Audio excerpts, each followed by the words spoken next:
আশা করি সবাই ভালো আছো। আজকে আমরা যেটা পড়বো সেটা হচ্ছে দ্রাব্যতা। দ্রাব্যতা গুণফল টপিকটাকে আমি দুটো অংশে ভাগ করেছি। আজকে আমরা যেটা পড়বো সেটা হচ্ছে দ্রাব্যতা নিয়ে আমরা আজকে কথাবার্তা বলবো। তো আজকে আমাদের টপিকটা হচ্ছে দ্রাব্যতা।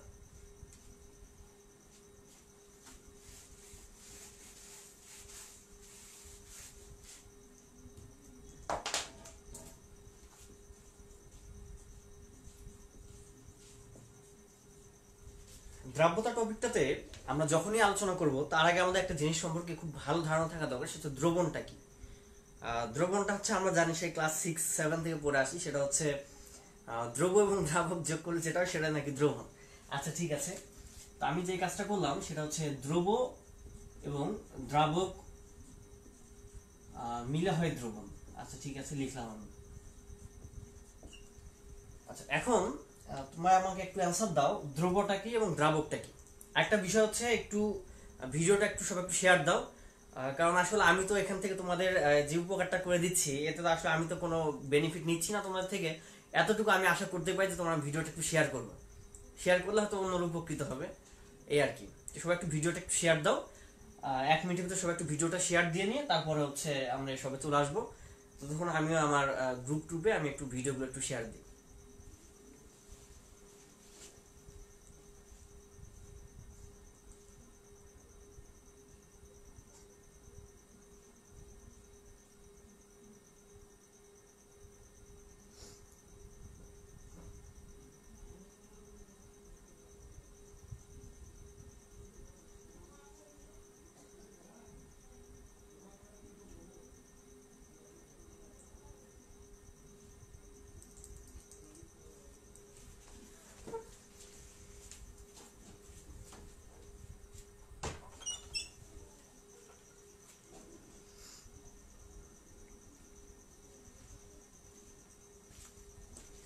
আচ্ছা আমি যেটা জানতে চাচ্ছি সেটা দ্রব্য কি এবং দ্রাবক কি, এটা কিন্তু অ্যান্সার দিতে হবে, কমেন্টে সবাই অ্যান্সার দাও, তারপর আমি এটা নিয়ে আলোচনা শুরু করবো।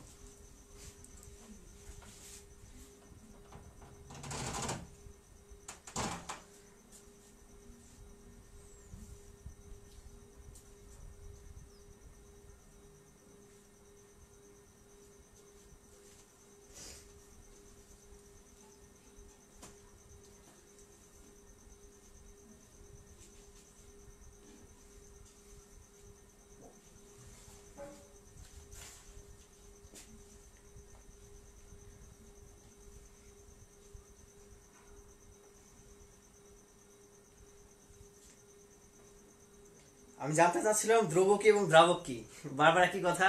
এটা একটু সবাই একটু অ্যান্সার দাও, তারপর আমি শুরু করব। কেউ তো কোনো অ্যান্সার দিচ্ছ না,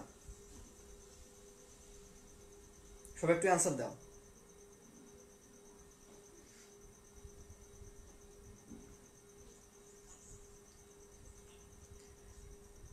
সাকিব আল রশিদ ভাইয়া শুরু করেন, রুহানি সিদ্দিক স্টার্ট করেন, রবি ইওয়াহি ভাই শুরু করেন, শাহেদ শেয়ার করছি ভাইয়া, হাসিব হ্যালো ভাইয়া। আচ্ছা ঠিক আছে, আমরা আর সময় নষ্ট না করে আমরা শুরু করি। ধ্রুব আর হচ্ছে দ্রাবকের যে আমার সমাবেশ আর কি, যেটা সেটা হচ্ছে দ্রবণ। এখন এই দ্রবণটাতে তাহলে আমরা দেখলাম দুটো অংশ থাকে, একটা হচ্ছে আমার দ্রব এবং একটা হচ্ছে দ্রাবক। ধরে নিলাম এই পাত্রের ভিতরে কিছু পরিমাণ আমার দ্রবণ আছে, দ্রবণের ভিতরে আমার হয়তো বা চিনি হোক বা লবণ হোক কোনো কিছু মিশ্রিত অবস্থা আছে। তাহলে এর ভিতরে আমরা কিছু পরিমাণ হয়তো চিনি দিলাম,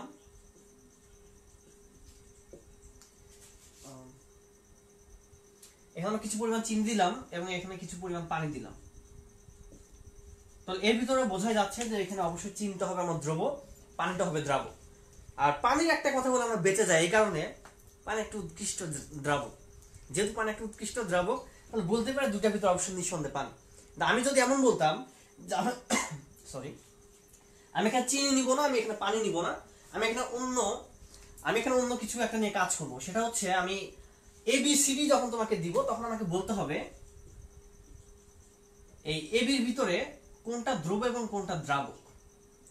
এক্ষেত্রে অনেক অনেক কথা বলবে যে ভাই কোথাও ঘনমাত্রা বেশি, কোথাও ঘনমাত্রা কম, কোথাও পরিমাণ বেশি, কোথাও পরিমাণ কম, নানান ধরনের কথাবার্তা আসতে পারে, কোনটা হচ্ছে তরল কোনটা হচ্ছে কঠিন। আসলে দ্রব দ্রাবকের সংজ্ঞাগুলো আসলে এইভাবে দেওয়া যায় না, দ্রব দ্রাবকের বিষয়টা একটু অন্যরকম। সেটা হচ্ছে আমরা ধরে নিচ্ছি যে পানির ভিতরে চিনি দ্রবীভূত হতে পারে কি না। আবার এটা বললাম কেরোসিন তেলের ভিতরে চিনি দ্রবীভূত হতে পারে কি না। তাহলে এখানে কিন্তু আমরা একটা বৈশিষ্ট্য নির্ধারণ করতে চাচ্ছি, যে বৈশিষ্ট্যটার নাম হচ্ছে দ্রবণীয়তা। এখন এই দ্রবণীয়তা আমরা নির্ধারণ করতে চাচ্ছি চিনির ক্ষেত্রে কিসের দ্বারা? পানির দ্বারা অথবা কেরোসিনের দ্বারা। এখানে আমরা দুইটা এজেন্ট পেলাম। একটা এজেন্ট হচ্ছে যার বৈশিষ্ট্য নির্ধারণ করতে চাই, আর একটা এজেন্ট হচ্ছে যার দ্বারা বৈশিষ্ট্য নির্ধারণ করা হয়। এখন এই যে আমরা বললাম যে দুইটা এজেন্ট, একজনের বৈশিষ্ট্য নির্ধারণ করা হয় এবং আরেকজনের দ্বারা বৈশিষ্ট্য নির্ধারণ করা হয়। তো যার বৈশিষ্ট্য নির্ধারণ করা হয় সেটাকে বলা হয় দ্রব, যার দ্বারা বৈশিষ্ট্য নির্ধারণ করা হয় সেটাকে বলা হয় দ্রাবক। আসলে দ্রব দ্রাবক কনসেপ্টটা কিন্তু এটা আসলে সঠিক তথ্য। আমরা যেসব পড়াশি ক্লাস 6-7 থেকে, ওগুলো আসলে বাচ্চাদের কথাবার্তা। এখন তো আমরা অনেক বড় হয়ে গেছি, তাই না? বড় হয়ে গেছি, বাচ্চাদের মতো কথা বলে তো আর হবে না। তো যাই হোক, তাহলে দ্রবটা কি? দ্রব হচ্ছে যার বৈশিষ্ট্য নির্ধারণ করা হয়, আর দ্রাবকটা হচ্ছে যার দ্বারা বৈশিষ্ট্য নির্ধারণ করা হয়।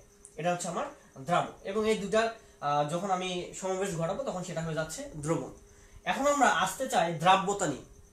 দ্রাব্যতা আসলে বিষয়টা কেমন এটা আমরা একটু দেখবো এখন।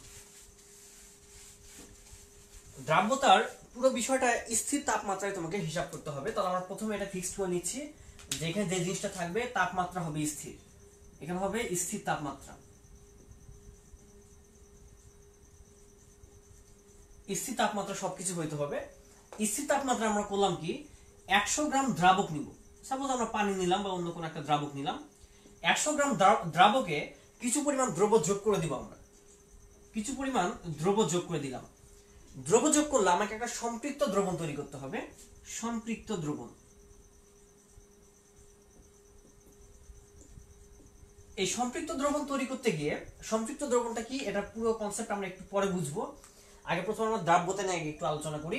100 গ্রাম দ্রাবক নিব, অর্থাৎ পানি বা অন্য কিছু একটা। 100 গ্রাম দ্রাবকে কিছু পরিমাণ দ্রব যোগ করব। দ্রব যোগ করলে পুরো দ্রবণটা আমার তৈরি হতে হবে সম্পৃক্ত দ্রবণ। সম্পৃক্ত দ্রবণ তৈরি করতে ধরে নিচ্ছি x গ্রাম দ্রব আমার প্রয়োজন। x গ্রাম দ্রব প্রয়োজন, বা এক কথায় বলতে পারি যে যতটুকু দ্রব প্রয়োজন। এই যত গ্রাম বা যতটুকু বা যত মোল দ্রব প্রয়োজন সেটি হচ্ছে ওই তাপমাত্রায়, যে ফিক্সড যে টেম্পারেচার যেটা ছিল, সেই ফিক্সড টেম্পারেচারে ওই তত গ্রাম বা তত মোলটাই হচ্ছে ওই তাপমাত্রায় ওই যৌগের বা ওই দ্রবের দ্রাব্যতা।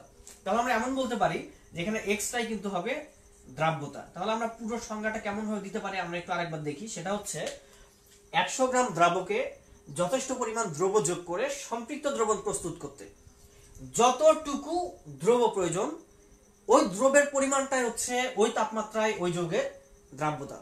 আমি আবার বলছি, 100 গ্রাম দ্রাবকে যথেষ্ট পরিমাণ দ্রব যোগ করে সেই দ্রবণটাকে করতে হবে সম্পৃক্ত। সম্পৃক্ত দ্রবণ তৈরি করতে যতটুকু মোল বা গ্রাম যাই বলি না কেন, যতটুকু দ্রব প্রয়োজন, ওই দ্রবের পরিমাণটাই হচ্ছে ওই তাপমাত্রায় ওই যৌগের দ্রাব্যতা।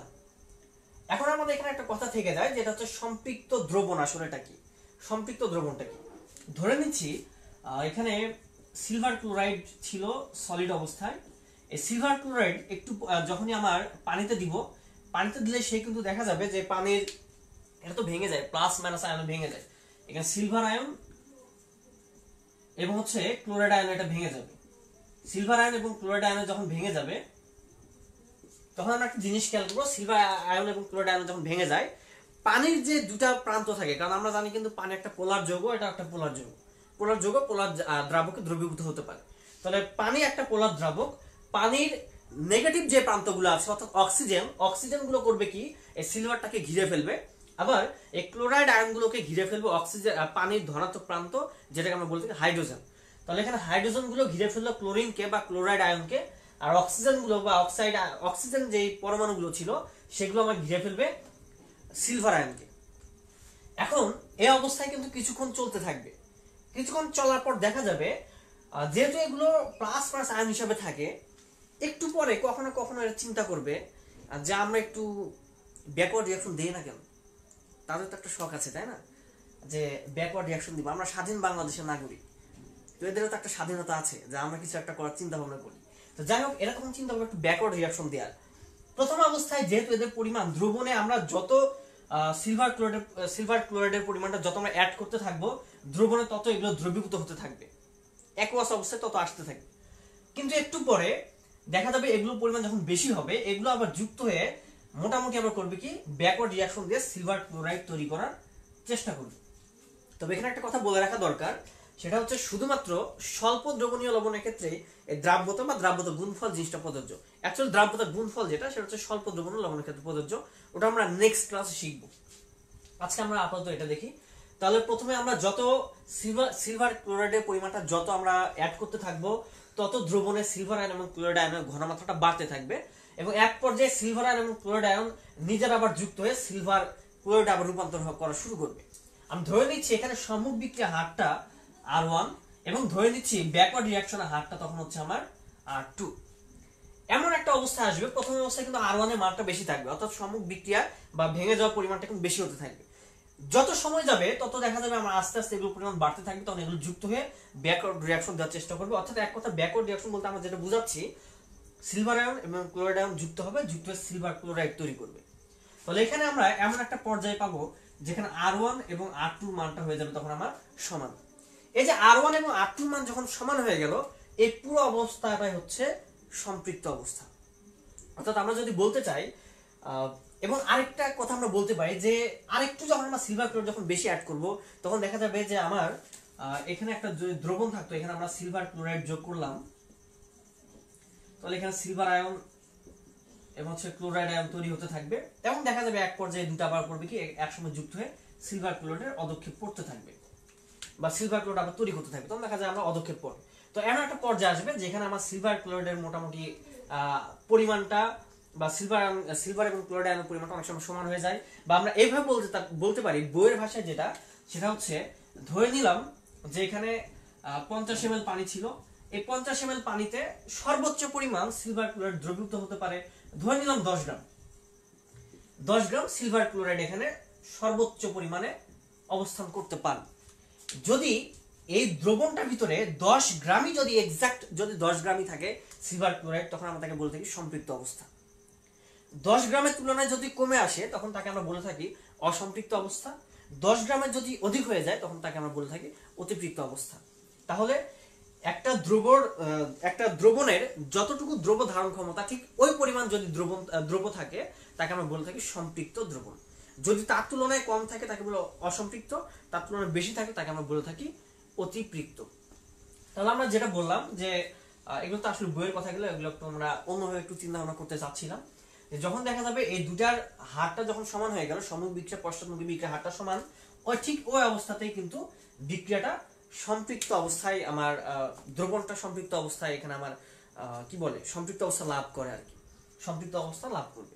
তাহলে এখন আমরা একটা কথা বলতে পারি যে দ্রাব্যতার গুণফল যেটা আসলে সেটা দুইটা জিনিসের উপর নির্ভর করে। একটা হচ্ছে স্বল্প দ্রবণীয় লবণ হতে হয়, 2 নম্বর যেটা সম্পৃক্ত অবস্থাগুলো আমাকে কাউন্ট করতে হবে। তো যাক আমরা সম্পৃক্ত অবস্থানের কথা বললাম, তো আমরা যেটা বলতে চাচ্ছিলাম যে 100 গ্রাম দ্রাবকে স্থির তাপমাত্রায় 100 গ্রাম দ্রাবকে কিছু পরিমাণ বা যথেষ্ট পরিমাণ দ্রব যোগ করে সম্পৃক্ত দ্রবণ তৈরি করতে যতটুকু দ্রব প্রয়োজন, ওই তাপমাত্রায় ওই যোগের দ্রাব্যতায় সেটা হবে। যদি এখানে 2 মোল লাগে, দ্রাব্যতা হবে 2 মোল। যদি এখানে 5 গ্রাম লাগে, দ্রাব্যতা হবে 5 গ্রাম মোল, যেটাতে আমরা বলবো হিসাব করবো, সেটাতে আমরা নিয়ে আসতে পারবো। আচ্ছা, এখন আমরা যে জিনিসটা দেখবো সেটা হচ্ছে এই দ্রাব্যতার একটা সূত্র আছে, আমাকে সূত্র নিয়ে একটু কথাবার্তা বলি।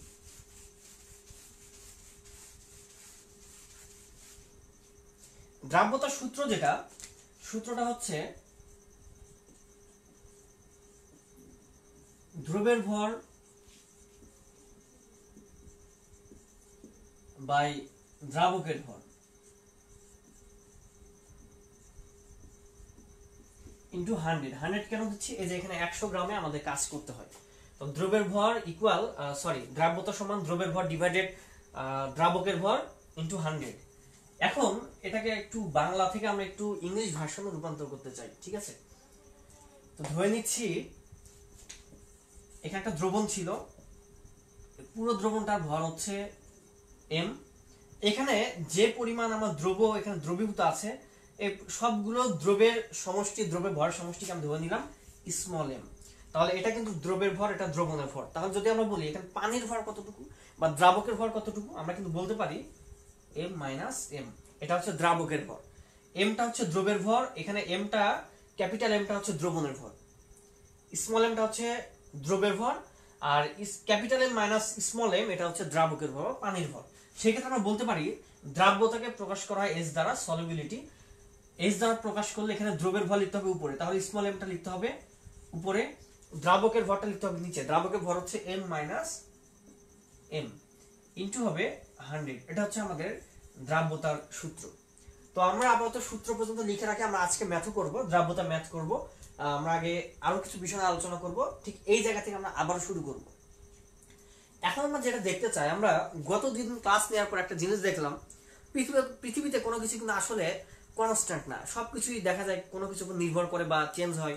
তো এখানে দ্রাব্যতাও 4টা জিনিসের উপর নির্ভর করে। আমরা এখন দ্রাব্যতা নির্ভরশীলতার বিষয়টা নিয়ে একটু আলোচনা করব।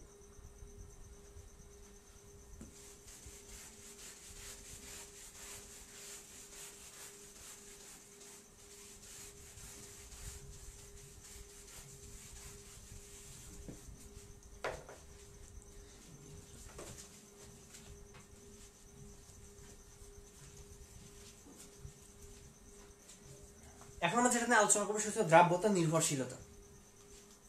তো দ্রাব্যতা 4টা জিনিসের উপর নির্ভর করতে পারে। 1 নাম্বারটা হচ্ছে দ্রবের প্রকৃতি,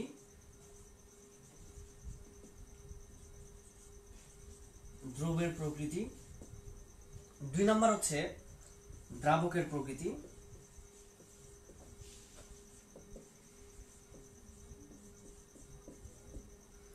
3 নাম্বার যেটা সেটা হচ্ছে চাপ, এবং 4 নাম্বারটা হচ্ছে তাপমাত্রা। 4 নাম্বারটা হচ্ছে তাপমাত্রা। আমরা দ্রবের প্রকৃতি নিয়ে আগে কথা বলি। সব দ্রব্য কি একই পরিমাণ দ্রবীভূত হতে পারে? অ্যান্সার হচ্ছে না, এটা অনেক কিছুর উপর ডিপেন্ড করে। আমরা জাস্ট একটু দেখার চেষ্টা করব, সেটা হচ্ছে 100 ml পানিতে 30 ডিগ্রি সেলসিয়াস তাপমাত্রা যদি সেখানে থাকে, 30 ডিগ্রি সেলসিয়াস তাপমাত্রায় 100 ml পানিতে আমরা দুটা জিনিস দিব। একবার আমরা করলাম কি, পানিতে আমরা সোডিয়াম ক্লোরাইড অ্যাড করলাম, একবার সোডিয়াম সালফেট অ্যাড করলাম। 30 ডিগ্রি সেলসিয়াস তাপমাত্রায় 100 ml পানিতে আমরা একবার সোডিয়াম ক্লোরাইড অ্যাড করলাম, একবার সোডিয়াম সালফেট অ্যাড করব। তো এখানে আমার দ্রবণটা কিন্তু বানাতে হবে সম্পৃক্ত দ্রবণ। তো সম্পৃক্ত দ্রবণ বানাতে গিয়ে পরীক্ষা করে দেখা যায় যে 100 গ্রাম পানিকে 30 ডিগ্রি সেলসিয়াস তাপমাত্রায় সম্পৃক্ত করতে সোডিয়াম ক্লোরাইড প্রয়োজন 37 গ্রাম এবং সোডিয়াম সালফেট প্রয়োজন 50 গ্রাম। তাহলে দেখা যাচ্ছে যে সব দ্রব্য একই পরিমাণ দ্রবীভূত হতে পারে না। এখানে দ্রবের প্রকৃতির উপর ডিপেন্ড করে দ্রাব্যতাটা আমার ভিন্ন ভিন্ন হতে পারে। এরপর আমরা যে জিনিসটা দেখবো সেটা হচ্ছে দ্রাবকের প্রকৃতি। আমরা এই দুটো নিয়ে একটু আলোচনা করার চেষ্টা করব। আমরা এখন দ্রাবকের প্রকৃতিটা নিয়ে একটু আলোচনা করি। আগে মিশিয়ে দিলাম।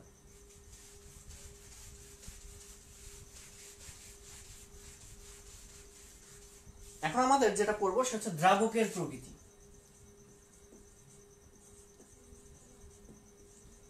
দ্রাবকের প্রকৃতি,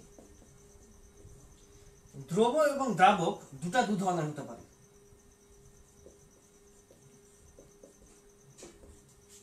দ্রবটা যেটা হতে পারে, দ্রবটা হতে পারে একটা হচ্ছে পোলার, একটা হচ্ছে নন পোলার বা অপোলার।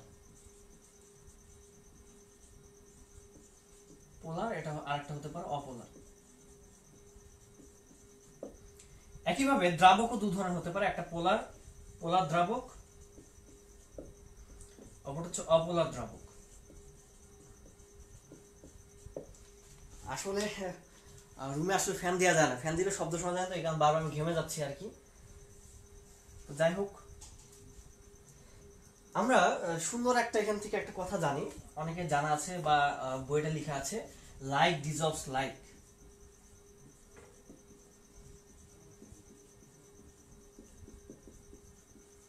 লাইক ডিজলভস লাইক, অর্থাৎ যে যেমন সে তেমন জায়গায় দ্রবীভূত হয়ে যাবে। এখানে দেখা যায় পোলার দ্রব যেটা, পোলার দ্রব এখানে কিন্তু দুইটা জায়গায় দ্রবীভূত হতে পারে, একটা হচ্ছে পোলার আর একটা হচ্ছে অপোলার দ্রাবকের ভিতরে দ্রবীভূত হতে পারে কিনা, মানে আসলে এই দুটার ভিতরে কোনটাতে পারে সেটা এখন আমরা দেখব। পোলার দ্রব যেটা, পোলার দ্রাবকে দ্রবীভূত হতে পারে এবং অপোলার দ্রাবকে দ্রবীভূত হতে পারে। এই নিয়মটা হচ্ছে লাইক ডিজলভস লাইক, অর্থাৎ দ্রব্য হতে পারে দুই ধরনের, একটা পোলার দ্রব্য, একটা হচ্ছে অপোলার দ্রব্য। দ্রাবক হতে পারে দুই ধরনের, একটা পোলার দ্রাবক, একটা হচ্ছে অপোলার দ্রাবক। তো দেখা যায় পোলার দ্রব্য যেটা, পোলার দ্রব্য পোলার দ্রাবকে দ্রবীভূত হয়, অপোলার দ্রব্য অপোলার দ্রাবকে দ্রবীভূত হয়। যেমন আমরা একটা উদাহরণ দেখতে পারি। উদাহরণটা হচ্ছে এমন, আমরা তারপিন তেল হয়তো বা অনেকে আমরা চিনি, যেটা যে রং করার সময় হয়তো বা রংটা তোলার জন্য আসলে এটা ইউজ করা হয়, বা রংকে লঘু করার জন্য ইউজ করা হয়।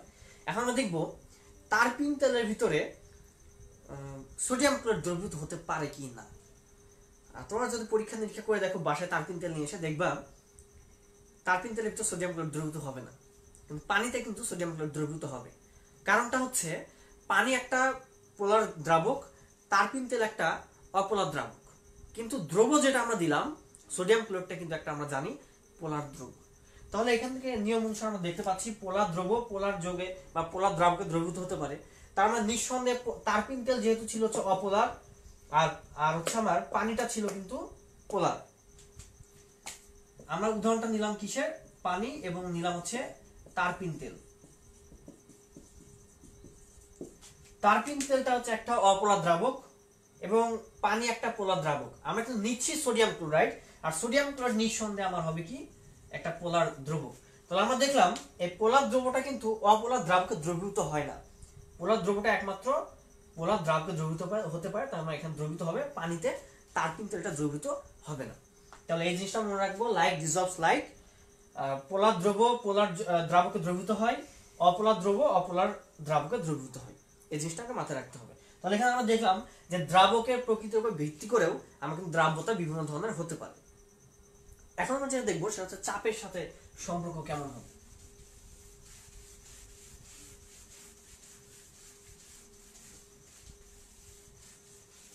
আমরা তো এই যে বিভিন্ন কোল্ড ড্রিঙ্কস খাই, কোল্ড ড্রিঙ্কসে দেখা যায় যে যখনই আমরা ছিপিটা খুলি সঙ্গে সঙ্গে দেখা যায় একটা বুদবুদ আকার একটা গ্যাস দেখা যায়। এই বুদবুদ গ্যাসটা কিন্তু আসলে কার্বন ডাইঅক্সাইড। এই কার্বন ডাইঅক্সাইডটা করা হয় কি, যখন এই স্প্রাইট বা কোক, আসলে আমি কোনো কোম্পানির নাম বলতে চাচ্ছি না, আসলে আমি কারো সেলস রিপ্রেজেন্টেটিভ না, আচ্ছা যাই হোক, মজা করলাম। সেটা হচ্ছে যখন এই কার্বনেটেড বেভারেজ গুলো যখন হচ্ছে আমার বোতলজাত করা হচ্ছে, বোতল যখন প্রবেশ করানো হয়, এর সঙ্গে খুব উচ্চ চাপে কার্বন ডাইঅক্সাইড গ্যাস এর ভিতর প্রবেশ করে দেওয়া হয়। যে মাত্র আমরা বোতলের ছিপিটা যখন আমরা খুলি সঙ্গে সঙ্গে প্রেসারটা কিন্তু রিলিজ হয়ে যাচ্ছে, আর প্রেসার যখন রিলিজ হবে সঙ্গে সঙ্গে দেখা যায় কার্বন ডাইঅক্সাইড গ্যাসগুলো ওই দ্রবণ থেকে বা ওই লিকুইড থেকে কিন্তু বের হয়ে চলে আসে। তাহলে এখন আমরা এখান থেকে একটা জিনিস দেখলাম, চাপ যখন আমরা প্রয়োগ করলাম তখন সেটা দ্রবীভূত হলো, চাপ যখন অপসারণ করলাম সেটা বের হয়ে চলে আসলো, বা দ্রবণীয়তা তখন কমে গেল, দ্রবণীয়তা কমে বলে কিন্তু এগুলো বের হয়ে চলে আসে। তো আমরা এক কথায় বলতে পারি চাপের সাথে দ্রাব্যতার সম্পর্ক সরাসরি সমানুপাতিক। আমরা বলে থাকি এটা হচ্ছে দ্রাব্যতা, দ্রাব্যতা হচ্ছে প্রেসারের সঙ্গে সরাসরি সমানুপাতিক, অর্থাৎ চাপ যত বাড়বে দ্রাব্যতা বাড়বে, চাপ কমবে দ্রাব্যতা কমবে। এটা কিন্তু হচ্ছে হেনরির সূত্র, এটা হেনরির সূত্র যে চাপের সঙ্গে দ্রাব্যতা একটা সমানুপাতিক সম্পর্ক বিরাজ করে বা সমানুপাতিক সম্পর্কে থাকে। এখান থেকে যদি আমরা এটা উঠিয়ে দিই, এস ইকুয়াল হবে কেপি, এই কেটা হচ্ছে হেনরির ধ্রুবক, কেটা হচ্ছে আমার এখানে হেনরির ধ্রুবক। তো যাই হোক, আমরা দ্রাব্যতা নিয়ে বেশি কিছু আলোচনা করব না, আগে দুটো মোটামুটি আলোচনা করলাম। আমরা সবচেয়ে বেশি যেটা নিয়ে আলোচনা করতে যাচ্ছি সেটা হচ্ছে তাপমাত্রা। তাপমাত্রার উপর ভিত্তি করে কখন কি হয় আমরা এখন এই জিনিসটা একটু দেখার চেষ্টা করব।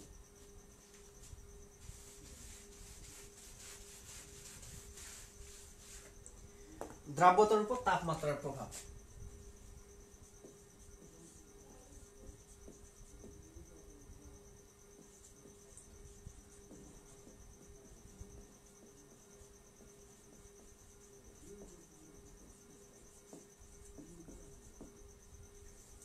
দ্রাব্যতার উপর তাপমাত্রার প্রভাব। আমরা তাপমাত্রার উপর ভিত্তি করে আমরা দেখব যে হচ্ছে আমার দ্রাব্যতাটা অনেক সময় চেঞ্জ হয়ে যায়। যেমন আমরা গ্রাফিক্যালি যদি দেখতে চাই, যে ধরে নিলাম এদিকে তাপমাত্রা, তাপমাত্রা যত বাড়বে দ্রাব্যতাটা কেমন হয় আমরা একটু দেখি। কোন কোন ক্ষেত্রে দেখা যায় যে তাপমাত্রা বনাম দ্রাব্যতা বনাম তাপমাত্রার যে গ্রাফটা সেটা কখনো দেখা যায় সমানুপাতিক সম্পর্কে থাকে, তখন দেখা যায় এটা ঊর্ধ্বমুখী হয়। অর্থাৎ যে সকল ক্ষেত্রে এরকম ঊর্ধ্বমুখী তখন আমরা বুঝতে হবে তাপমাত্রা বৃদ্ধি করলে সেই সকল যৌগের দ্রাব্যতা বৃদ্ধি পায়। আবার কখনো কখনো দেখা যায় যে গ্রাফটা এরকম হয়, নিম্নগামী হয়, অর্থাৎ তাপমাত্রা যত বৃদ্ধি পাচ্ছে এদিকে তাপমাত্রা বৃদ্ধি পাচ্ছে, দ্রাব্যতা আমার তত হ্রাস পাচ্ছে। যেমন আমরা এটার একটা উদাহরণ দেখতে পারি, এটার উদাহরণ হচ্ছে আমরা ধরতে পারি সিলভার তাপমাত্রা বৃদ্ধি ফলে এটা বৃদ্ধি পায়, সেটা হচ্ছে পটাশিয়াম নাইট্রেট। আবার এটা দেখতে পারি, এটা হচ্ছে আমার সিলভার ক্লোরাইড। সিলভার ক্লোরাইডে দেখা যায় যে আমার তাপমাত্রা বৃদ্ধি করলে এক্ষেত্রে আমার দ্রাব্যতাটা হ্রাস পায়। আবার কিছু কিছু ক্ষেত্রে দেখা যায় যে অনেক সময় গ্রাফটা এরকম হয়, যেমন আমরা দেখতে পাই কার্বন ডাইঅক্সাইডের ক্ষেত্রে, আর্গনের ক্ষেত্রে এরকম, যে এগুলোর ক্ষেত্রে দেখা যায় যে দ্রাব্যতাটা আসলে আমার একদমই খুব মানে জিরো খুব কাছাকাছি, মানে দ্রবণীয়তায় নাই। যেমন 100 ডিগ্রি সেলসিয়াস তাপমাত্রায় কার্বন ডাইঅক্সাইডের দ্রাব্যতা শূন্য, প্রায় শূন্যের কোঠায় আমরা বলতেই পারি। একটা এক্সেপশন, একটা কেস আছে যেটা আমি দেখাচ্ছি।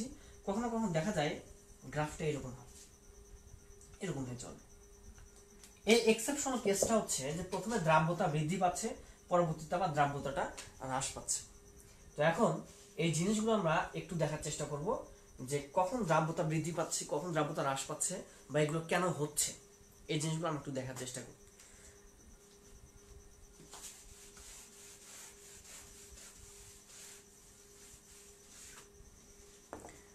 আমরা তাপমাত্রার উপর যদি ভিত্তি করে যদি দেখি, তাহলে তাপমাত্রার উপর ভিত্তি করলে বিক্রিয়া কিন্তু দু ধরনের, একটা তাপ উৎপাদী বিক্রিয়া, একটা হচ্ছে তাপহারী বিক্রিয়া।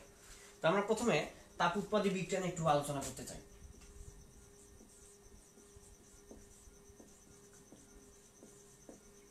তাপ উৎপাদী বিক্রিয়া যদি আমরা খেয়াল করি, তাপ উৎপাদী বিক্রিয়া আমাদের ডেল্টা এইচ এর মানটা যেন কি হয়, নেগেটিভ হয়। আমরা এমন একটা উদাহরণ দেখতে পাই, সেটা হচ্ছে সিলভারেরটা। সিলভার ক্লোরাইড আমি নিলাম, নিয়ে এটাকে আমি পানিতে দিলাম, এটা উভয়মুখী বিক্রিয়া দেবে। এখানে সিলভার আয়ন এবং ক্লোরাইড আয়ন তৈরি করবে। এই বিক্রিয়া আমি ডেফিনেটলি বলতে পারি এখানে ডেল্টা এইচ এর মানটা মাইনাস হবে। কত মাইনাস কত এটা জানার দরকার নাই, আপনি জাস্ট এতটুকু জেনে রাখো, বা বই আছে তোমরা একটু দেখে নিও। আমি শুধু একটু থিমটা বোঝানোর চেষ্টা করছি। সেটা হচ্ছে এখানে ডেল্টা এইচ এর মানটা হবে মাইনাস, অর্থাৎ এটা একটা তাপ উৎপাদী বিক্রিয়া। এখন তাপ উৎপাদী বিক্রিয়া আমরা তাপমাত্রা কি করব, তখন দ্রাব্যতাটা কেমন হয় আমরা সেটা একটু দেখবো। এখন তাপমাত্রা এবং দ্রাব্যতার এখানে সম্পর্ক কি ঘটবে সেটা আমরা একটু দেখার চেষ্টা করি।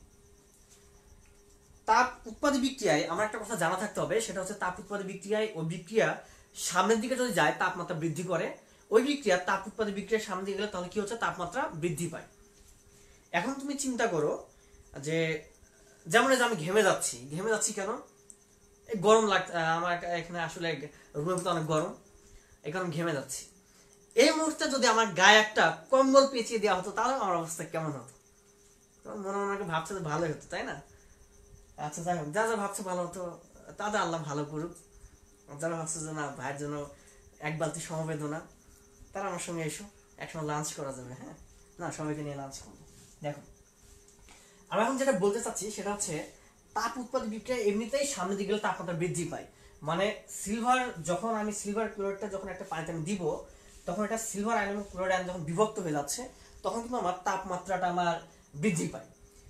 এই অবস্থায় যদি আমি আবার যদি তাপমাত্রা বাড়াই, তাহলে যেটা বললাম যে কম্বল গায়ে দেওয়ার মতো, মানে গরমের দিনে আবার কম্বল গায়ে দিচ্ছি, তখন আমার অবস্থা কি হবে, শোচনীয় অবস্থা। যদি তোমার কাছে সাধারণ সেন্স থেকে যদি মনে হয়, কমন সেন্স থেকে তোমার যদি মনে হয় যে এটা আমার জন্য শোচনীয় অবস্থা হবে, তাহলে বুঝতে হবে বিক্রিয়াটা পশ্চাৎমুখী হবে। আর যদি জিনিসটা আমাদের সুইটেবল হয়, তাহলে জিনিসটা বিক্রিয়াটা হবে সম্মুখমুখী। আবার বলছি, আমি এখন যা কিছু বলবো না কেন, আমার কথার উপর ভিত্তি করে যদি তোমার কাছে মনে হয় যে এটা একটা সুইটেবল প্রক্রিয়া, তাহলে এখানে বিক্রিয়া যাবে সামনের দিকে। যদি মনে হয় যে এটা আমার জন্য শোচনীয় অবস্থা হবে, তাহলে বিক্রিয়া যাবে পেছনের দিকে। শুধু এই দুটা কথা মনে রাখো। এখন কি তুমি খেয়াল করো, তাপ উৎপাদী বিক্রিয়ার সামনে গেলে তাপমাত্রা বৃদ্ধি পায়, আবার আমি তাপমাত্রা দিচ্ছি, মানে গরমের দিনে শরীরে কম্বল দিচ্ছি, তাহলে অবশ্যই শোচনীয় অবস্থা। শোচনীয় অবস্থা হলে বিক্রিয়া যাবে কোন দিকে, বিক্রিয়া তখন যাবে আমার পশ্চাৎ দিকে চলে যাবে। আর পশ্চাৎ দিকে যাওয়া মানে কিন্তু এগুলো কিন্তু আবার জোড়া লেগে আবার এগুলো তৈরি করবে। তার মানে কি দ্রাব্য থেকে বৃদ্ধি পাবে না, তখন দেখা যায় দ্রাব্যতাটা হ্রাস পায়। তাহলে আমরা দেখলাম তাপ উৎপাদী বিক্রিয়ায় তাপমাত্রা বৃদ্ধির ফলে দ্রাব্যতাটা হ্রাস পাচ্ছে। তাপ উৎপাদী বিক্রিয়ায় তাপমাত্রা বৃদ্ধি করলে বিক্রিয়া যায় পশ্চাৎ দিকে, অর্থাৎ আবারও সিলভার এবং ক্লোরিন বা ক্লোরাইড, সিলভার আয়ন এবং ক্লোরাইড আয়ন, এগুলো হচ্ছে নিজেরা যুক্ত হয়ে সিলভার ক্লোরাইড তৈরি করবে বা সিলভার ক্লোরাইড অধক্ষেপ ফেলার চেষ্টা করবে। যেহেতু বিক্রিয়াটা পশ্চাৎমুখী হচ্ছে, আমরা নিঃসন্দেহে বলতে পারি দ্রাব্যতাটা এখানে হ্রাস পায়।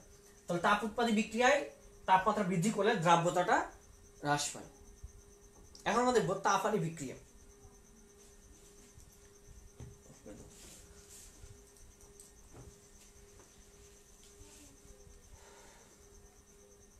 এখন আমরা দেখবো তাপহারী বিক্রিয়া।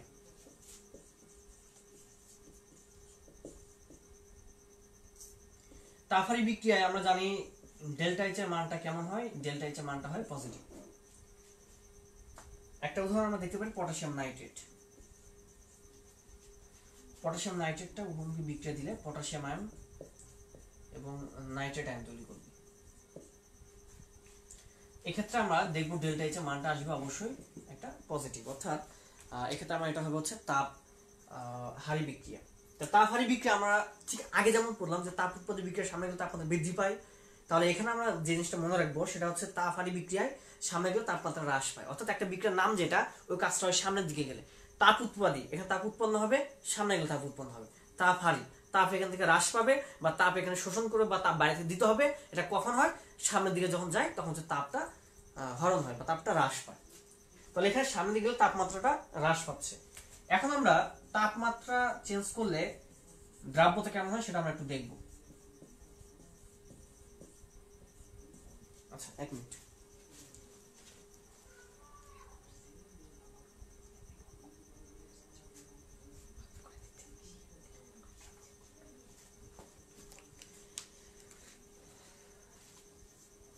আচ্ছা ঠিক আছে, দেখো যে আমরা দেখলাম এখানে তাপহারী বিক্রিয়া, তাপহারী বিক্রিয়া আমরা তাপমাত্রা বৃদ্ধি করতে চাচ্ছি। তাপহারী বিক্রিয়া মানে শীতের দিন চলে, আর শীতের দিনে কম্বল দেওয়া ভালোই তো লাগে, তাই না? তার মানে কি সুইটেবল অবস্থা। আর সুইটেবল অবস্থায় বিক্রিয়া সামনের দিকে, একটু আগে আমরা কিন্তু বললাম সচেতন অবস্থা হলে বিক্রিয়া পেছনের দিকে, সুইটেবল আমার কাছে যদি মনে হয় তাহলে বিক্রিয়া সামনের দিকে। তাহলে তাপহারী বিক্রিয়া মানে তাপমাত্রা হ্রাস পাচ্ছে শীতের দিন, শীতের দিন আমি দিলাম শরীরে কম্বল, তাহলে এটা আমার সুইটেবল মনে হবে, বিক্রিয়া যাবে সামনের দিকে। আর সামনের দিকে যাওয়া মানে পটাশিয়াম এবং পটাশিয়াম নাইট্রেটটা পটাশিয়াম আয়ন এবং নাইট্রেট আয়নে ভেঙে যাবে, তার দ্রাব্যতাটা বৃদ্ধি পাচ্ছে। তাহলে আমরা বলতে পারি যে তাপহারী বিক্রিয়ায় দ্রাব্যতা কিন্তু বৃদ্ধি পায়।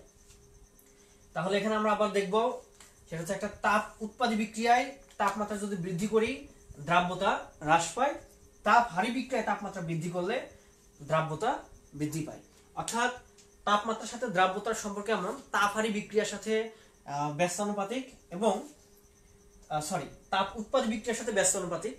আবার বলছি, তাপমাত্রার সাথে দ্রাব্যতার সম্পর্ক অনেকটা এরকম, তাপ উৎপাদী বিক্রিয়ার সাথে দ্রাব্যতাটা ব্যস্তানুপাতিক এবং তাপহারী বিক্রিয়ার সাথে দ্রাব্যতাটা হবে সমানুপাতিক। তখন এই যে আমরা যে গ্রাফগুলো দেখালাম একটু আগে, যেমন যে এটা, তখন গ্রাফটা হবে এরকম, যেহেতু দ্রাব্যতা হ্রাস পায় এখানে গ্রাফটা হবে ঊর্ধ্বমুখী, দ্রাব্যতা বৃদ্ধি পায়। আমরা একটা কেস দেখেছিলাম, মনে পড়ে কিনা, যে এই যে গ্রাফে যে এরকম হয়, এরকম কেন হয় আমরা সেই কেসটা এখন দেখব। এর একটা উদাহরণ হচ্ছে গ্লোবাল লবণ।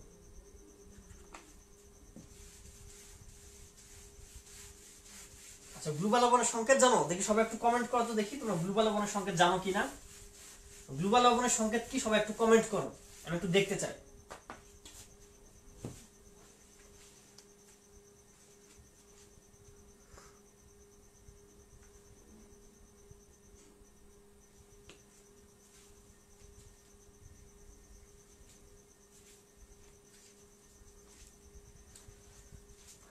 গ্লোবাল লবণের সংকেত কি হবে? আমরা দেখছি কেউ কমেন্টই করতে চাও না। আমি ক্লাসে প্রায় একটা গল্প শুনিয়ে থাকি, লাইভে সব তো গল্প না করে আমরা সময় নষ্ট না করি, বড় হয়ে যাচ্ছে ভিডিওটা। আচ্ছা দেখো, গ্লোবাল লবণের সংকেত হচ্ছে সোডিয়াম সালফেট, সঙ্গে থাকে 10 অণু পানি। এই বিক্রিয়ায় দেখা যায় আমরা যখন বাস্তব বিক্রিয়া যখন দেখবো, তো পরীক্ষা নিরীক্ষা করে দেখা যাবে 32.4 ডিগ্রি সেলসিয়াস পর্যন্ত প্রথমে গ্রাফটা ঊর্ধ্বমুখী দেখা যায়, তার মানে দ্রাব্যতা বৃদ্ধি পায়। হঠাৎ করে যখন 32.4 ডিগ্রি যখনই পার হয়ে চলে যায়, সঙ্গে সঙ্গে দ্রাব্যতাটা স্মুথলি হ্রাস পায়। তার মানে গ্রাফটা তখন যে এরকম হচ্ছে, যেটা আমরা একটু আগে দেখলাম। এখন কেন হয় সেটা আমাদের দেখতে হবে। প্রথম অবস্থা হচ্ছে এই বিক্রিয়াটা সোডিয়াম সালফেট যখন আমরা নিচ্ছি, সোডিয়াম সালফেট সঙ্গে 10 অণু পানি, গ্লোবাল লবণ। গ্লোবাল লবণ প্রথম অবস্থায় করে কি, সোডিয়াম সালফেট এবং 10 অণু পানিতে বিভক্ত হয়ে যায়। সোডিয়াম সালফেট এবং 10 অণু পানিতে বিভক্ত হয়ে যায়। এবং এই প্রক্রিয়া পুরোটা একটা তাপহারী প্রক্রিয়া। এটা একটা তাপহারী প্রক্রিয়া। তাপহারী প্রক্রিয়াটা বোঝা যাচ্ছে কেন? দেখো এখানে যুক্ত অবস্থায় ছিল, এটাকে আমি বিচ্ছিন্ন করে দিচ্ছি।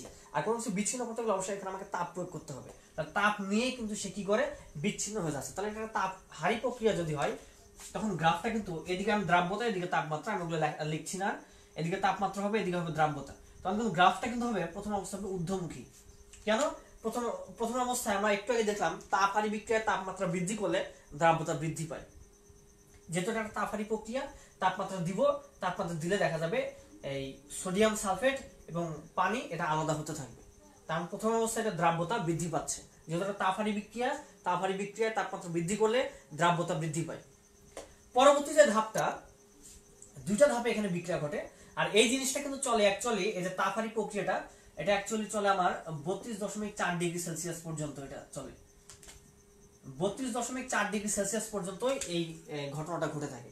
এখন আমরা যেটা দেখবো সেটা হচ্ছে, আচ্ছা তাপহারী আমরা এখানে না লিখে বরং আমরা এখানে লিখে রাখি, এটা একটা তাপহারী প্রক্রিয়া বা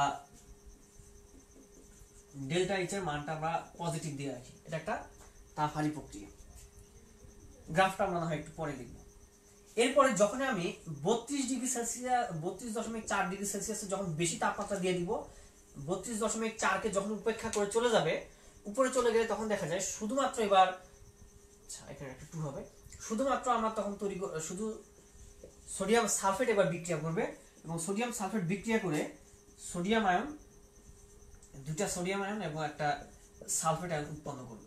এবং এই প্রক্রিয়া পুরোটাই একটা তাপ উৎপাদী প্রক্রিয়া। এটা একটা তাপ উৎপাদী প্রক্রিয়া। তবে আমরা দেখলাম যেখানে ঘটনা কি হয়, 32.4 ডিগ্রি সেলসিয়াস পর্যন্ত প্রথম অবস্থায় থাকে এটা একটা তাপহারী বিক্রিয়া, এবং 32.4 কে যখনই ওভার করে ফেলে তখন এটা পুরো প্রক্রিয়াটা চলে যায় একটা তাপ উৎপাদী সিস্টেমে চলে যাচ্ছে আমার পুরো প্রক্রিয়াটা। তাহলে এখন আমি যে গ্রাফ আঁকি এই বিক্রিয়ার জন্য, আমরা আরেকটা কথা বলবো, সেটা হচ্ছে যেহেতু একটা তাপ উৎপাদী প্রক্রিয়া চলে যাচ্ছে দ্বিতীয় বিক্রিয়াটা, আর আমরা একটু আগে দেখলাম তাপ উৎপাদী বিক্রিয়ার সাথে দ্রাব্যতাটা ব্যস্ত অনুপাতিক। যেহেতু এটা তাপ উৎপাদী বিক্রিয়া, এই বিক্রিয়া যদি আমরা তাপমাত্রা বৃদ্ধি করি, তাপমাত্রা বৃদ্ধি করলে দেখা যাবে সঙ্গে সঙ্গে দ্রাব্যতাটা হ্রাস পেতে থাকবে। তখন আমরা কিন্তু বলতে পারি এরকম গ্রাফটা যদি দেখায়, যেহেতু এটা প্রথম অবস্থায় ছিল তাপহারী বিক্রিয়া, তাপমাত্রা দিলে দেখা যাবে এখানে দ্রাব্যতাটা আস্তে আস্তে বৃদ্ধি পাবে, এবং এটা কিন্তু এই পয়েন্টটা হচ্ছে আমার, এই পয়েন্টটা কিন্তু 32.4 ডিগ্রি সেলসিয়াস এই পর্যন্ত প্রথম অবস্থায় হচ্ছে দ্রাব্যতা বৃদ্ধি পায়, এবং 32.4 কে যখন তাপমাত্রা ওভার করে ফেলে তখন দেখা যায় পুরো প্রক্রিয়াটা হয়ে যায় একটা তাপ উৎপাদী সিস্টেম, তাপ উৎপাদী প্রক্রিয়া। এবং তাপ উৎপাদী প্রক্রিয়ায় তাপমাত্রা বৃদ্ধির সাথে সাথে দ্রাব্যতার পরিমাণ হ্রাস পায়, তখন দেখা যায় গ্রাফটা নিচের দিকে নেমে চলে আসে। এবং এটা অনেক সময় আসলে বিভিন্ন জায়গায় প্রশ্ন চলে আসে, আসলে এটা অ্যান্সার আমরা ইনশাআল্লাহ দিতে পারবো। তো যাই হোক, অনেক গুরুগম্ভীর থিওরি হয়ে গেল দ্রাব্যতা নিয়ে। আর দ্রাব্যতার উপর আমরা আজকে 3টা ম্যাথ করবো। ম্যাথ করে আজকে আমরা ক্লাসটা শেষ করে দিব, এবং নেক্সট দিন যে ক্লাসটা হবে আগামীকাল হোক বা যে দিন হোক আমি সেটা ফেসবুকে জানিয়ে দিব। চেষ্টা করবো আগামীকালকে ক্লাস নেওয়ার। তখন আমরা দ্রাব্যতার গুণফল এবং দ্রাব্যতা গুণফলের ম্যাথগুলো নিয়ে আমরা আলোচনা করবো। আর একটা কথা বলি, আমরা করি কি, আমাদের পড়াশোনার সিস্টেম অনেকটা এরকম, থিওরিগুলো পড়ে নিই, সব পুরো চ্যাপ্টার থিওরি শেষ করার পর আমরা ম্যাথ করতে যাই। ম্যাথ করতে গিয়ে দেখি সব ম্যাথ যখন একসঙ্গে, কোনো ম্যাথ কিন্তু আমার মাথায় ক্যাচ করে না। আমার বৈশিষ্ট্য হচ্ছে, আমি যখন পড়ানোর সময় আমি একটু স্টুডেন্টের কথা চিন্তা করি, তখন আমি করি কি, যখনই থিওরিটা শেষ হয়ে যায় সঙ্গে সঙ্গে ওর যাবতীয় ম্যাথ যা আছে ওই থিওরির উপর ভিত্তি করে যত ম্যাথ আছে সবগুলো তখনই আমার মতো করে যদি ফেলা হয়, তখন দেখা যায় পড়া আমার চাপটাও কমে যায়, এবং সাথে সাথে থিওরি শেখার পাশাপাশি আমি ম্যাথগুলো খুব সুন্দরভাবে করতে পারি। এই কারণে তোমরাও চেষ্টা করবে থিওরি শেখার সাথে সাথে ম্যাথগুলো করে নেওয়া। তো ঠিক আছে, এখন আমরা একটু ম্যাথ করব। আমরা 3টা ম্যাথ করার চেষ্টা করবো আর কি।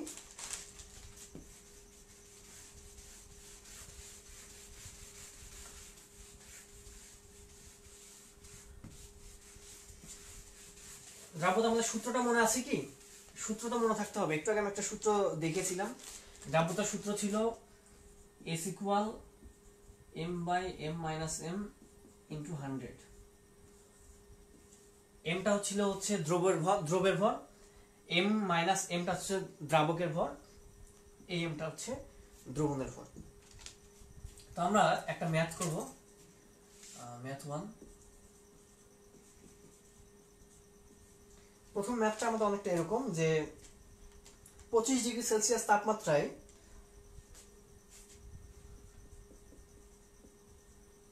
25°C তাপমাত্রায়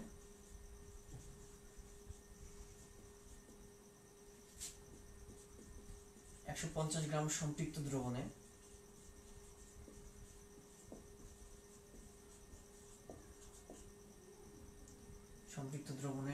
দ্রব দ্রবীভূত হয়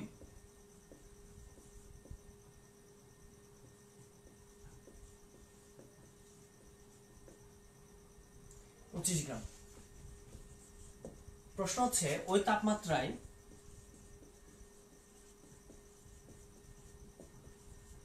ওই দ্রবের দ্রাব্যতা কত?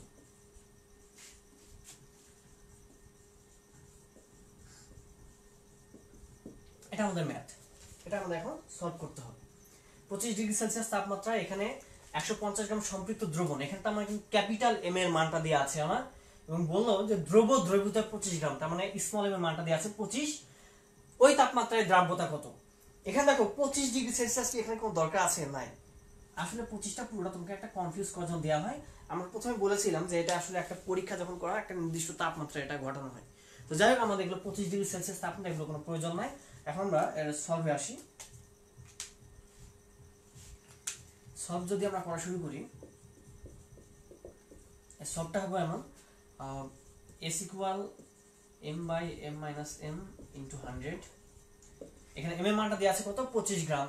25 গ্রামটা দেওয়া ছিল হচ্ছে দ্রবের ভর, দ্রাবকের ভর দেওয়া আছে, সরি দ্রাবক না, দ্রবণের ভর দেওয়া আছে 150, মাইনাস হচ্ছে যেহেতু এটা দ্রবণের ভর মানে পুরোটুকুর ভর হচ্ছে আমরা 150, তাহলে আমরা যদি আমরা দ্রাবকের ভর বের করতে চাই তাহলে অবশ্যই এখান থেকে দ্রবণের ভরটা বাদ দিতে হবে, বা এখানে স্মল এমটা বাদ যদি দিই তখন আসবে এখানে 25 * 100, কাটাকাটি করলে এখানে 25 বা এখানে হবে 125 * 100, এটা হবে 4, এটা হবে 5, 25 দিয়ে যদি কাটাকাটি করি এটা হবে আবার 5, এক কথায় 20। তাহলে এখানে আমার 20টাই কিন্তু হবে অ্যাকচুয়ালি আমার এখানে দ্রাব্যতা, এই 20টাই হবে আমার অ্যান্সার। আর এখানে সম্ভবত একক হবে না, হ্যাঁ একক হবে না, কারণ উপরেও গ্রাম নিচেও গ্রাম, গ্রাম গ্রাম কেটে যাবে, তাহলে এখানে অ্যান্সারটা আসবে 20। তাহলে এই ম্যাথের জন্য দ্রাব্যতা, এই প্রশ্নের জন্য দ্রাব্যতা আমরা পাবো 20। এখন আমরা দ্বিতীয় ম্যাথ করব। কারোর যদি ম্যাথ তোলা লাগে তোমরা একটু তুলে নাও, আমি 30 সেকেন্ড সময় দিচ্ছি।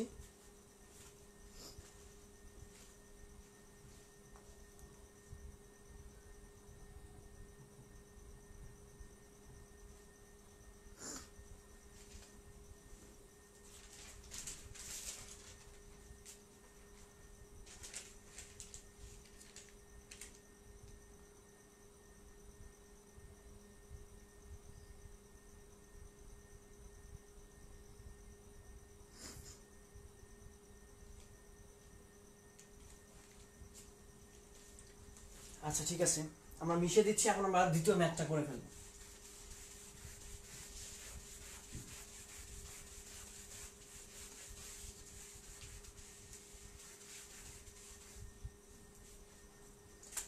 এখন আমরা দ্বিতীয় ম্যাথটা করে ফেলবো। দ্বিতীয় ম্যাথটা আমাদের কি বলা আছে, আমি বেসিক টাইপের ম্যাথগুলো আমার কাছে লেখা আছে আর কি, আমি ওগুলো দেখে দেখে তোমার ম্যাথগুলো দিয়ে দিচ্ছি। এই ম্যাথগুলো করলে অন্য ম্যাথগুলো খুব সহজে পাওয়া যায়। সেটা হচ্ছে 30°C তাপমাত্রায়, 30°C তাপমাত্রায় কোনো দ্রব্যের দ্রাব্যতা তাপমাত্রায়, আচ্ছা ধরলাম XY যৌগ আর কি, XY যৌগের দ্রাব্যতা,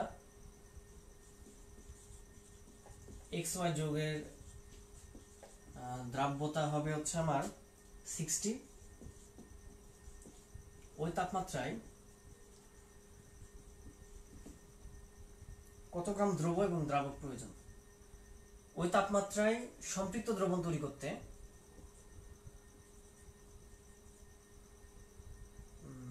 আচ্ছা ওই তাপমাত্রায় 1 কেজি সম্পৃক্ত দ্রবণ, ওই তাপমাত্রায় 1 কেজি সম্পৃক্ত দ্রবণ তৈরি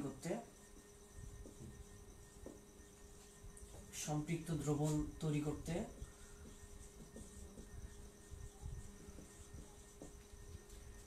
কত গ্রাম দ্রব এবং দ্রাবক প্রয়োজন?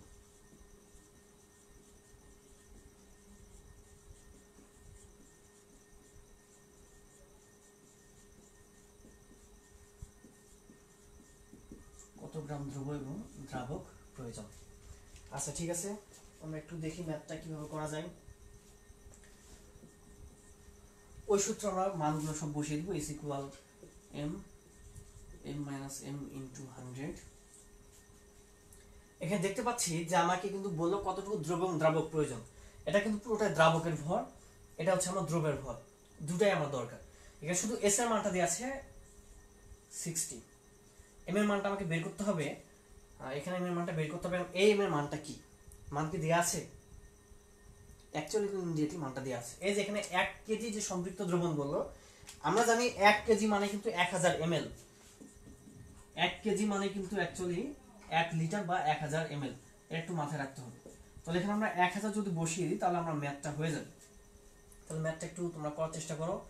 ইনটু 100 বা আমরা লিখতে পারি একবার 100 m লিখি। হিসাব নিকাশ যদি করে একটু যদি আর গুণন করে দিই তখন হবে আমার এখানে 60,000 মাইনাস 60m ইকুয়াল হবে 100m। এখান থেকে হিসাব নিকাশ করলে আসবে পরবর্তী লাইনে আসবে এমন, এখান থেকে পরবর্তী লাইন এরকম হবে। এটাকে যদি আমরা পার করে যদি নিই তাহলে এখানে হবে 160m সমান কিন্তু হবে 60,000। এটা যদি হিসাব নিকাশ করি এখানে m এর মানটা দাঁড়াবে, ক্যালকুলেশন করলে মানটা দাঁড়ায় 375। তাহলে দেখা যাচ্ছে এখানে দ্রব্যের পরিমাণটা আমার প্রয়োজন কতটুকু, 375 গ্রাম। তো আমরা লিখতে পারি যে অতএব দ্রব্য প্রয়োজন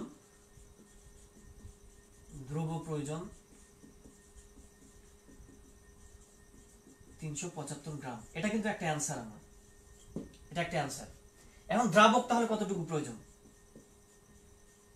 আচ্ছা আমি অত একটু শর্টকাটে লিখে যাচ্ছি। হ্যাঁ, দ্রাবক প্রয়োজন সেটা হচ্ছে এখানে কিন্তু আমার 1 কেজি ছিল সম্পৃক্ত দ্রবণ, তার মানে 1000 ml, যেটা 1000 ml ছিল আমার দ্রবণের পরিমাণ। আমরা দেখলাম যে এটা কিন্তু পুরোটা হচ্ছে, এটা কিন্তু দ্রবণের পরিমাণ। দ্রবণের পরিমাণ থেকে যদি আমরা দ্রবের পরিমাণ বাদ দিই তখন আমরা দ্রাবকের পরিমাণটা পাবো। তাহলে এখানে হবে 1000 মাইনাস 375 গ্রাম, এখানে হবে সম্ভবত 625 গ্রাম দ্রব প্রয়োজন। এটা হবে একটা অ্যান্সার। তো ঠিক আছে, একটু দ্রুত করতে হবে আসলে ম্যাথগুলো, আসলে আমার লিখতে গিয়ে অনেক সময় চলে যাচ্ছে। 30 সেকেন্ডের ভিতরে যার যা তোলা দরকার তুলে রাখো, অথবা একটা স্ক্রিনশট দিয়ে রাখো তোমরা। দেখো আমরা ম্যাথটা একটু আরেকবার একটু বুঝাই, সব একটু দেখো।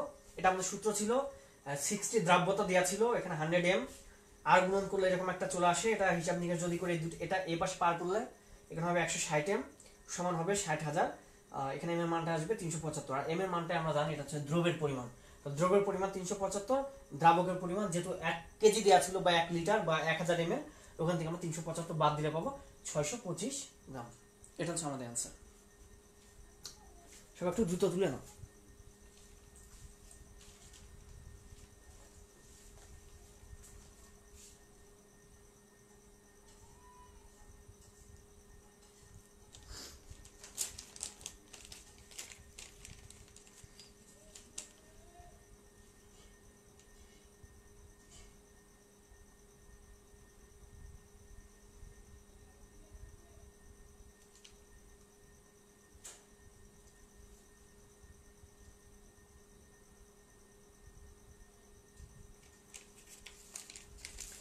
আচ্ছা আশা করি তোমাদের তোলা হয়ে গেছে। মিশিয়ে দিচ্ছে। আমি 3 নাম্বার যে ম্যাথটা করব সেটা করে আজকে আমাদের ক্লাস শেষ হয়ে যাবে।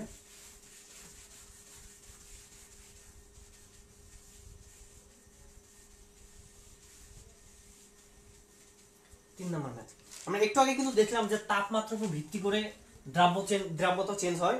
আমরা সেটা একটা অ্যাপ্লিকেশন দেবো একটা ম্যাথের মাধ্যমে। 3 নাম্বার ম্যাথটা আমাদের দেওয়া আছে অনেকটা এরকম। একটা পাত্র, এখানে x ও একটা যৌগ আছে। এই পাত্রের তাপমাত্রা দেওয়া আছে 50 ডিগ্রি সেলসিয়াস তাপমাত্রা, 50 ডিগ্রি সেলসিয়াস। এখানে 56 গ্রাম সম্পৃক্ত দ্রবণ আছে। এখানে 56 গ্রাম সম্পৃক্ত দ্রবণ, 56 গ্রাম সম্পৃক্ত দ্রবণ বা 56 গ্রাম x ও একটা সম্পৃক্ত দ্রবণ আছে, যার তাপমাত্রা দেওয়া আছে 50 গ্রাম। এবং এই তাপমাত্রায় এই যৌগের XY যৌগের দ্রাব্যতা দেওয়া আছে, দ্রাব্যতার মানটা দেওয়া আছে হচ্ছে 12 গ্রাম, 12 গ্রাম পার 100 গ্রাম পানিতে, এটা ওয়াটারে মানটা দেওয়া আছে এমন। এখন এটাকে আমরা করবো একটু তাপমাত্রা বৃদ্ধি করলাম। তাপমাত্রা বৃদ্ধি করলে দেখা যাবে যে আমাদের হয়তো বা এমন একটা কেস হলো এখানে এক্স ওয়াই এর আবার একটা দ্রবণী আছে। বিষয়টা এমন যে এবার এখানে তাপমাত্রাটা হচ্ছে 70 ডিগ্রি সেলসিয়াস, অর্থাৎ আমার তাপমাত্রা যেহেতু বাড়াচ্ছি 20 ডিগ্রি সেলসিয়াস আমরা বাড়িয়ে দিলাম। বাড়ানোর পরে এখানে দ্রাব্যতা তখন একটু বেড়ে যাবে। তাপমাত্রা বাড়াচ্ছি, দ্রাব্যতা বেড়ে যাবে। আচ্ছা, তাপমাত্রা বাড়ানো দ্রাব্যতা বাড়বে, বলতো এটা আসলে এই যৌগটা আসলে কোন প্রক্রিয়ায় আসলে দ্রবীভূত হচ্ছে? তাপ উৎপাদন তাপ হয়, সবাই একটু কমেন্ট করুন, আমি দেখবো। দ্রাব্যতা এখানে 18 গ্রাম পার 100 গ্রাম ওয়াটার। প্রশ্ন হচ্ছে এখন যেহেতু দ্রাব্যতা বৃদ্ধি পেল, তাহলে তো অবশ্যই আমার এখানে কিছু পরিমাণ আরো হচ্ছে আমার দ্রাব্যতা যেহেতু বৃদ্ধি পাচ্ছে, তাহলে এটা কিন্তু একটা অসম্পৃক্ত দ্রবণ তৈরি হয়ে যাচ্ছে। এখন এই অসম্পৃক্ত দ্রবণকে সম্পৃক্ত দ্রবণ তৈরি করতে অবশ্যই আমাকে আরো কিছু পরিমাণ দ্রব্য যোগ করতে হয়। প্রশ্ন হচ্ছে এই যতটুকু দ্রব্য যোগ করতে হবে, এই কতটুকু দ্রব্য যোগ করতে হবে, কতটুকু দ্রব্য অ্যাড করতে হবে, এটা হচ্ছে আমার প্রশ্ন। যেখানে যেহেতু এটা তাপমাত্রা বৃদ্ধি করে দ্রাব্যতা বৃদ্ধি পায়, দ্রাব্যতা বৃদ্ধি করার অর্থ হচ্ছে দ্রবণটা আমার একটা অসম্পৃক্ত দ্রবণ হচ্ছে, আর অসম্পৃক্ত দ্রবণে আমরা কিন্তু আরো দ্রব্য যোগ করতে পারি। এখন এটাকে সম্পৃক্ত করতে কতটুকু দ্রব্য যোগ করতে হবে, এটা হচ্ছে আমার প্রশ্ন। দেখি তোমরা অ্যান্সার দিতে পারলা কিনা যে প্রশ্নটা করলাম। হ্যাঁ, এই তো শাহেদ বলেছে তাপহারী প্রক্রিয়া। হ্যাঁ, শাহেদের অ্যান্সারটা ঠিক আছে, এটা তাপহারী প্রক্রিয়া হবে। আচ্ছা ঠিক আছে, আমরা একটা সলিউশনে চলে আসি ম্যাথটা। অর্থাৎ তাপমাত্রার পরিবর্তনের ফলে কি হয়, এটা আমরা একটা অ্যাপ্লিকেশন দেখছি। আচ্ছা, একটা জিনিস তুমি খেয়াল করো, এখানে বললো যে এর দ্রাব্যতা 50 ডিগ্রি সেলসিয়াস তাপমাত্রায় দ্রাব্যতা দেওয়া আছে 12 গ্রাম পার 100 গ্রাম ওয়াটারে। তাহলে আমরা বলতে পারি না যে পানির পরিমাণটা 100 গ্রাম, এখানে আমি দ্রব্য দিলাম হচ্ছে 12 গ্রাম, এক্স ওয়াই দিলাম 12 গ্রাম, তাহলে টোটালে ভর কত হবে? অবশ্যই 112। মানে আমি বুঝাতে চাচ্ছি যে এখানে 100 গ্রাম পানি ছিল আগে থেকেই, এখানে আমি বললাম কি 12 গ্রাম আমি দিলাম এক্স ওয়াই, দিলে পুরোটুকু ভর কিন্তু হয়ে যাবে 112 গ্রাম। তাহলে বলতে পারি এখানে 112 গ্রাম সম্পৃক্ত দ্রবণে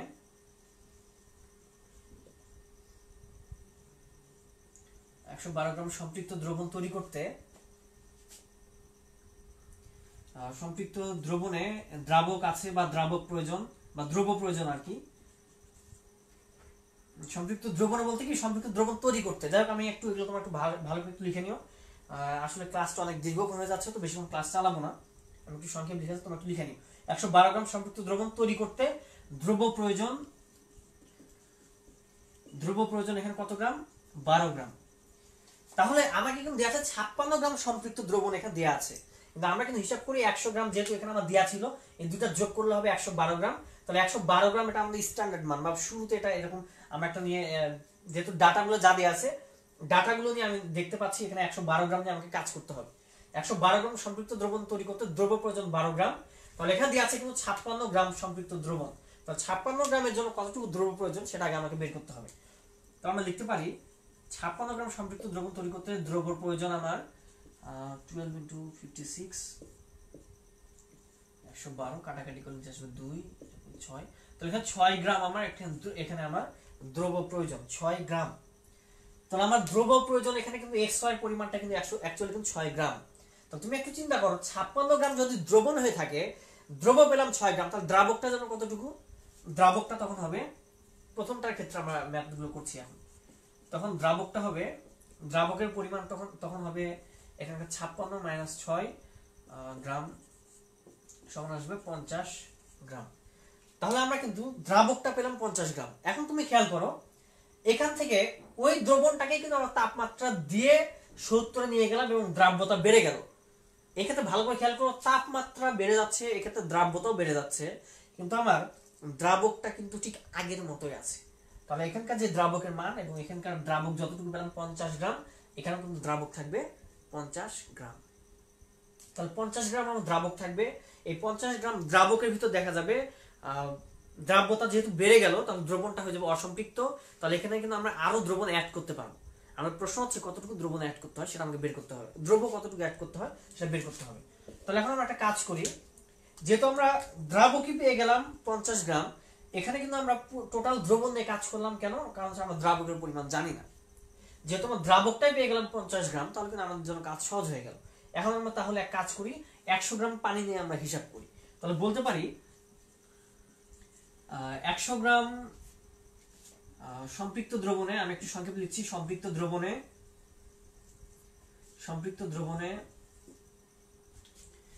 দ্রব প্রয়োজন, আচ্ছা দ্রব প্রয়োজন কতটুকু? 18 গ্রাম। 100 গ্রাম আসলে দ্রাবককে সম্পৃক্ত দ্রবণে পরিণত করতে 100 গ্রাম, এটা হচ্ছে কিন্তু 100 গ্রাম দ্রাবক। আমি একটু আসলে সংক্ষেপে লিখে যাচ্ছি, তোমরা বুঝতে পারছো কিনা জানি না, আমি আবার একটু মুখে বলি, তোমরা একটু দেখো আবার। 100 গ্রাম দ্রাবককে, মানে 100 গ্রাম পানি, 100 গ্রাম দ্রাবককে সম্পৃক্ত দ্রবণ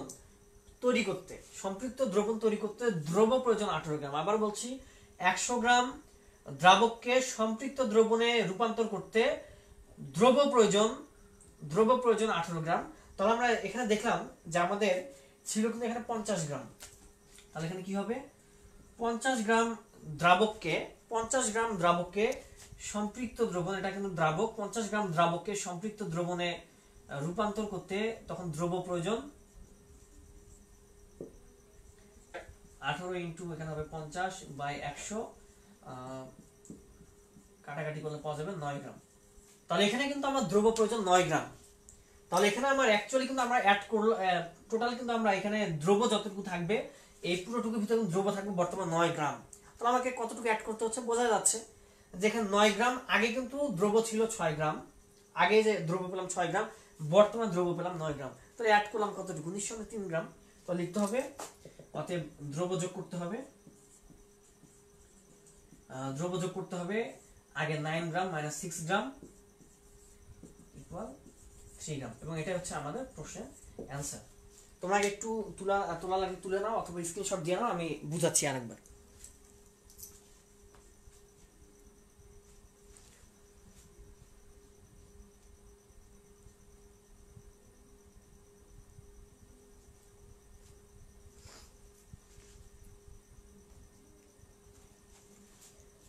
এখানে একজন প্রশ্ন করছে সেকেন্ড পেপারে 4th চ্যাপ্টার কবে হবে? সেকেন্ড পেপার 4th চ্যাপ্টার বলতে তড়িৎ রসায়ন। আমরা ধীরে ধীরে দেখি কিছু টপিক প্রতিদিন অল্প অল্প করে নেওয়ার চেষ্টা করছি, কিছু টপিক আমরা ভিডিও করার চেষ্টা করব, এটা সময় বলে দিব আমাদের কবে নেওয়া যায়। আর অনেকে জৈব রসায়ন রিকোয়েস্ট করেছে, আসলে জৈব রসায়নে তোমরা জানো যে আসলে জৈব রসায়ন স্পেশাল কিছু আসলে আমার কাছে আছে, কিন্তু আমি ভিডিওতে তো আসলে সবকিছু দেয়া যায় না। এটা কেমন, এটা তোমরা বুঝো আমি বুঝি, কারণ আমার কিছু সিক্রেট কিছু জিনিস থাকতে পারে, এগুলো হচ্ছে আরেকজন কপি করবে, কারণ পুরো ভিডিওটা কিন্তু আমি দিচ্ছি তোমাদের উপকারের জন্য, ঠিক আছে? এটা কিন্তু আমি কোনো টিচার বা হচ্ছে আমার কোনো কেউ একজন নিয়ে এগুলো নিয়ে বই লিখে সেগুলো বের করে হিট করবে, আমি এগুলো কারণে আসলে দিচ্ছি না, পুরোটা তোমাদের জন্য আমি দিচ্ছি। তারপর আমি চেষ্টা করবো জৈব রসায়ন কিছু কিছু টপিক নিয়ে আলোচনা করার, যেহেতু আমি তোমরা জানো যে আমার প্রতিষ্ঠান নাম লেখা আছে ফুয়াস কেমিস্ট্রি কেয়ার, যেহেতু আমি একটা প্রতিষ্ঠান চালাই, সুতরাং আমার এখানে প্রতিষ্ঠানে ক্লাস নেওয়ার ক্লাস নেওয়ার জন্য আসলে কিছু ভিডিও আমাকে কিছু জিনিস আমার হাতে রাখতে হয়, যেগুলো আমি হয়তো ভিডিও তো দিই না। আর মাঝে সাথে আমি এখন থেকে আমার নোট কিছু শেয়ার করার চেষ্টা করবো, তোমরা আমার আইডিতে নোটও পেয়ে যাবো আস্তে আস্তে। তো যাই হোক, সময় সাপেক্ষে ধীরে ধীরে সব হবে। আমরা নেক্সট যেদিন ভিডিও করি না কেন সেদিন আমরা দ্রাব্যতার গুণফল নিয়ে আলোচনা করবো, অর্থাৎ আজকের দ্বিতীয় অংশ নিয়ে আমরা আলোচনা করবো। দেখো আমরা এটা ফেরত আসি, আমাকে এখানে 56 গ্রাম একটা সম্পৃক্ত দ্রবণে একটা নমুনা দেওয়া ছিল, যেটা 50 ডিগ্রি সেলসিয়াস তাপমাত্রায় দ্রাব্যতা 12 গ্রাম দেওয়া আছে। যদি 100 গ্রাম পানি থাকে সেখানে তার দ্রাব্যতা 12 গ্রাম, মানে আমরা বলতে পারি 100 গ্রাম পানিতে দ্রবীভূত হতে পারে 12 গ্রাম। তো আমরা কিন্তু বলতে পারি এই দুটো যোগ করলে, অর্থাৎ 100 গ্রাম পানিতে 12 গ্রাম XY যদি দিই, তো টোটাল কিন্তু আমি দ্রবণের পরিমাণটা পেলাম 112 গ্রাম। 112 গ্রাম দ্রবণ যদি পাই, 112 গ্রাম দ্রবণকে সম্পৃক্ত দ্রবণে রূপান্তর করতে দ্রব প্রয়োজন 12 গ্রাম। তাহলে আমার 56 গ্রাম যেহেতু দেওয়া ছিল নমুনা, তাহলে 56 গ্রামের জন্য প্রয়োজন 6 গ্রাম। তাহলে আমার 56 গ্রাম পুরো দ্রবণের ভর, এটা পেলাম দ্রবের ভর, তো দ্রাবকের ভর পাবো আমি 50 গ্রাম। যেহেতু এখান থেকে জাস্ট আমি তাপমাত্রা বাড়াচ্ছি, দ্রাবকটা কিন্তু আমার চেঞ্জ হচ্ছে না, তাহলে এখানে কিন্তু দ্রাবকটা 50 গ্রামই থাকবে। আর যেহেতু আমি তাপমাত্রা বাড়িয়ে দিচ্ছি, এবং তাপমাত্রা বাড়ালে এখানে তাপহারি প্রক্রিয়া, এটা একটা বোঝা যাচ্ছে, তোমরা একটু আগে নিজের অ্যান্সার দিলা, এটা একটা তাপহারি প্রক্রিয়া। তাপমাত্রা বৃদ্ধি করলে দ্রাব্যতা যেহেতু 12 থেকে 18তে রূপান্তরিত হয়ে গেল, তাহলে অবশ্যই এটা একটা অসম্পৃক্ত দ্রবণে পরিণত হলো, এবং অসম্পৃক্ত দ্রবণে পরিণত হলে আমরা সেখানে আরো দ্রব্য যোগ করতে পারি। আমাদের প্রশ্ন হচ্ছে কতটুকু দ্রব্য যোগ করতে হবে। আমরা যদি খেয়াল করি, তাহলে দেখো আমাদের এবার আমরা যেহেতু দ্রাব্যতা দ্রাবকের পরিমাণ যেহেতু পেয়ে গেলাম, তাহলে এখন আমরা দ্রাবকের পরিমাণটা বসিয়ে দেবো, ম্যাথটা দ্রুত হবে। তাহলে আমরা করবো দ্রাবক নিয়ে কাজ করবো। যেহেতু এখানে 100 গ্রাম দ্রাবক দিয়ে আছে পানি, তাহলে আমরা বলবো 100 গ্রাম দ্রাবককে সম্পৃক্ত দ্রবণে রূপান্তর করতে, কিছু কিছু কথা বাদ দিয়ে আছে, মুখে বলে দিচ্ছি, তোমরা ভালো করে শোনো। 100 গ্রাম দ্রাবককে সম্পৃক্ত দ্রবণে রূপান্তর করতে দ্রব প্রয়োজন 18 গ্রাম। তাহলে 50 গ্রাম দ্রাবককে সম্পৃক্ত দ্রবণ রূপান্তর করতে দ্রব প্রয়োজন 9 গ্রাম। তাহলে আমরা দ্রব যোগ করব, এখানে পেলাম 9, আগে ছিল 6 গ্রাম। তাহলে 9 - 6, বাংলিশ বলে ফেলছি আর কি। আচ্ছা, বাংলিশ না তো, দুটো বাংলায় ছিল। 9 - 6 পেলাম হচ্ছে 3 গ্রাম। তাহলে পুরো আমার ডাটার জন্য আমাকে এখানে 3 গ্রাম দ্রব আমাকে এক্সট্রা পরিমাণে অ্যাড করতে হবে। অ্যাড করলে সেই অসম্পৃক্ত দ্রবণটা আমার সম্পৃক্ত দ্রবণে রূপান্তর হবে। যাই হোক, আজকে আসলে অনেকক্ষণ নিয়ে ফেললাম। আমি ভাবলাম যে এটা নিয়ে হয়তো বেশি সময় লাগবে না, আসলে অনেক সময় নেওয়া হয়ে গেছে আমাদের। আমরা নেক্সটে